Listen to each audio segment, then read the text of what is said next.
D'autre part, ils veillent très étroitement sur leurs femmes, bien plus que les Européens, aussi bien en ce qui concerne les mariages mixtes que les relations sexuelles interraciales.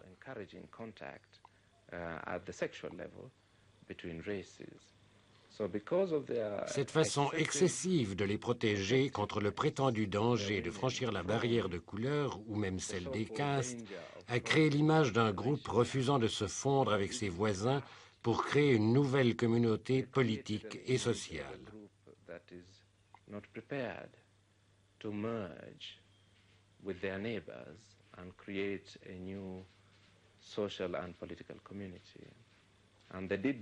Et dans une certaine mesure, ils ont provoqué du ressentiment parmi certains secteurs de l'opinion africaine, aussi bien à cause de leur caractère socialement exclusif que de leur succès économique trop visible. Pourquoi en Ouganda, tant d'Asiatiques ont-ils choisi la nationalité britannique à la veille de l'indépendance? L'attitude de ceux qui l'ont fait semble plutôt opportuniste. On s'est fait naturaliser non pas par amour d'un pays, mais comme on contracte une police d'assurance.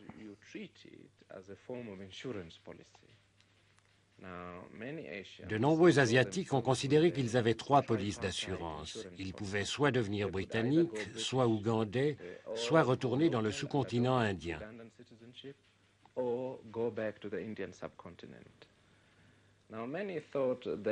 Beaucoup ont estimé que le parapluie de la protection britannique était la meilleure assurance. Ils pouvaient vivre en Afrique orientale tout en jouissant de cette protection. Très peu ont songé à s'établir en Grande-Bretagne. Non, ils ont supposé que le simple fait d'être citoyens britanniques leur donnerait en Afrique orientale assez de sécurité pour continuer à vivre comme auparavant. Ils ont parié et ils ont perdu.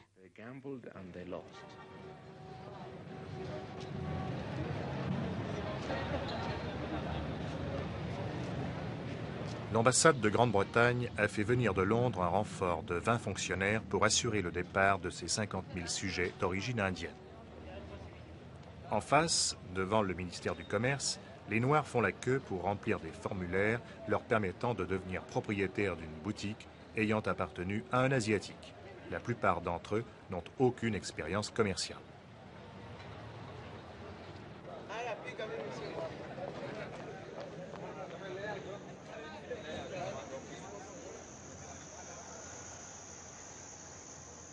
Plusieurs banques sont anglaises. Même la majorité du capital de la Banque d'Ouganda appartient à des intérêts étrangers. Ces banques vont-elles fermer? La question est à l'étude. En tout cas, elles se refusent, malgré les injonctions du président Amin, à prêter de l'argent aux nouveaux commerçants africains s'ils n'ont pas déjà fait la preuve de leur capacité. De nouvelles banques sont en construction, mais les entrepreneurs et les contremaîtres sont indiens et les travaux vont cesser.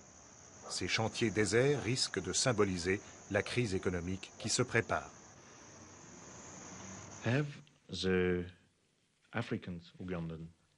Est-ce que les Ougandais africains ont les mêmes droits que les Ougandais d'origine asiatique?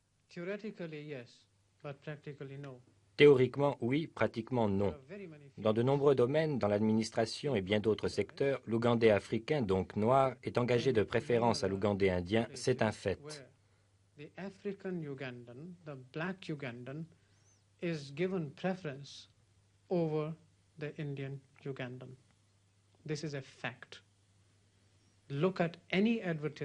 Regardez les offres d'emploi dans n'importe quel journal, on mentionne délibérément cette préférence.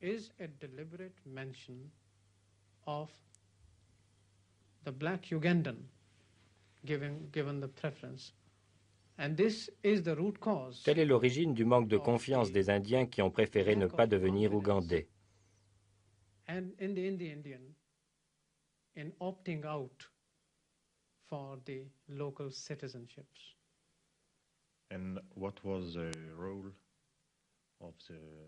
Quel était le rôle des dirigeants indiens sur le plan local? Quel rôle? L'incompétence. Les Indiens ont été constamment abandonnés à eux-mêmes. On ne s'est jamais occupé de l'Indien ordinaire.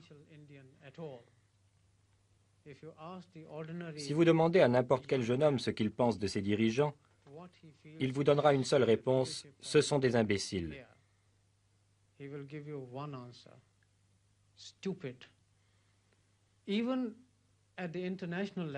Même au niveau international, l'Indien d'ici a toujours senti qu'on l'abandonnait.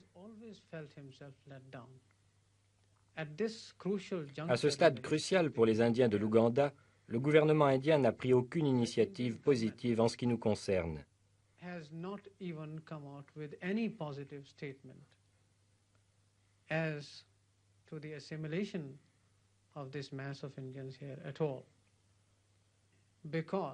Quant aux dirigeants locaux, ils ont toujours préconisé une politique d'abdication.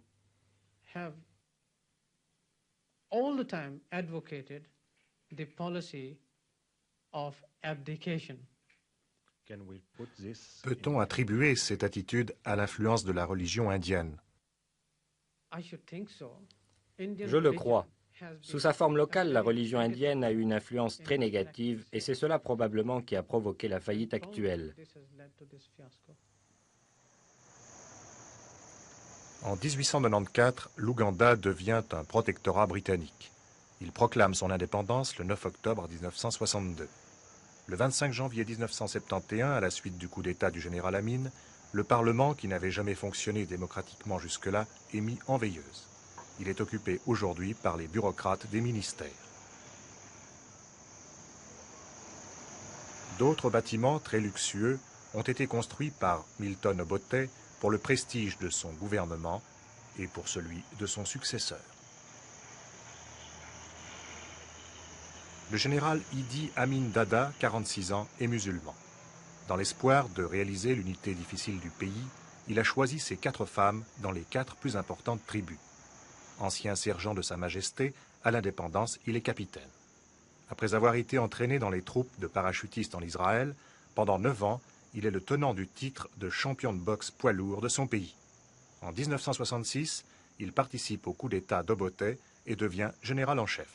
En janvier 1971, à son tour, il prend les pleins pouvoirs.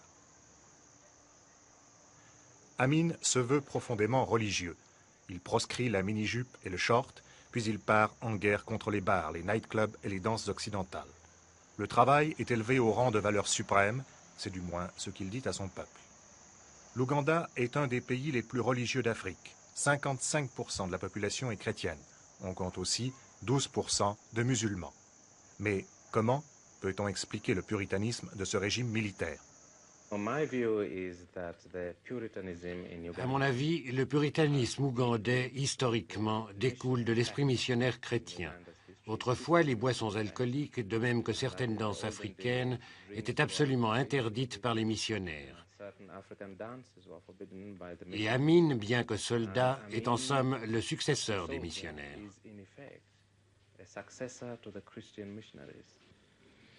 Vous avez écrit que l'Ouganda est une théocratie. Qu'entendez-vous par là?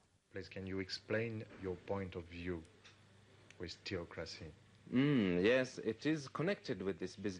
que je veux dire, c'est que Dieu sert de référence constante dans les affaires politiques. Amin a été formé dans le métier des armes, où la mort est constamment présente.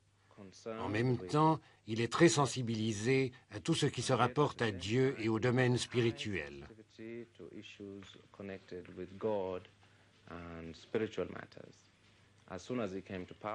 Dès qu'il est arrivé au pouvoir, il a voulu créer un ministère des Affaires religieuses.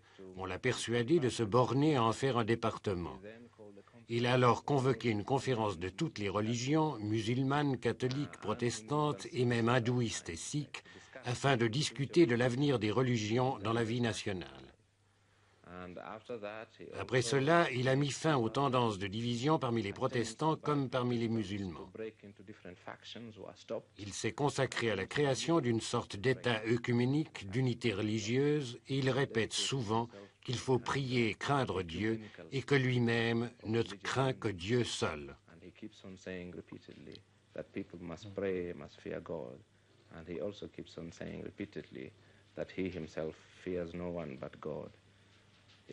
C'est dans ce sens que l'Ouganda est devenu une théocratie militaire où l'on se réfère à Dieu lors des décisions politiques importantes.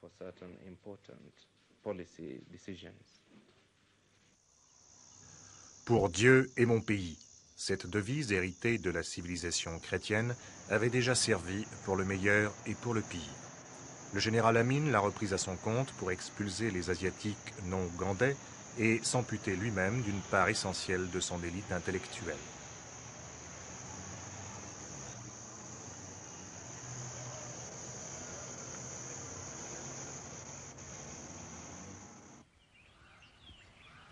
Si le pouvoir n'échappe pas au général Amin dans un proche avenir, sa guerre économique promet d'être longue, particulièrement longue pour le paysan ougandais.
De nombreux Asiatiques ont considéré qu'ils avaient trois polices d'assurance. Ils pouvaient soit devenir britanniques, soit ougandais, soit retourner dans le sous-continent indien.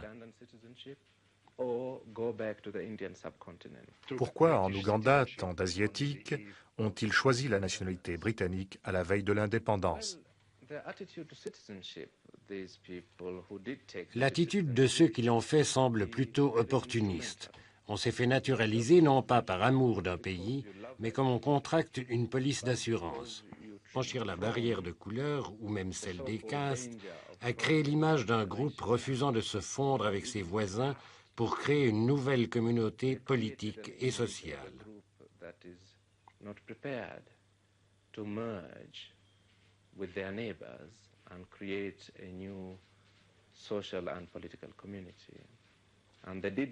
Et dans une certaine mesure, ils ont provoqué du ressentiment parmi certains secteurs de l'opinion africaine, aussi bien à cause de leur caractère socialement exclusif que de leur succès économique trop visible. D'autre part, ils veillent très étroitement sur leurs femmes, bien plus que les Européens, aussi bien en ce qui concerne les mariages mixtes que les relations sexuelles interraciales.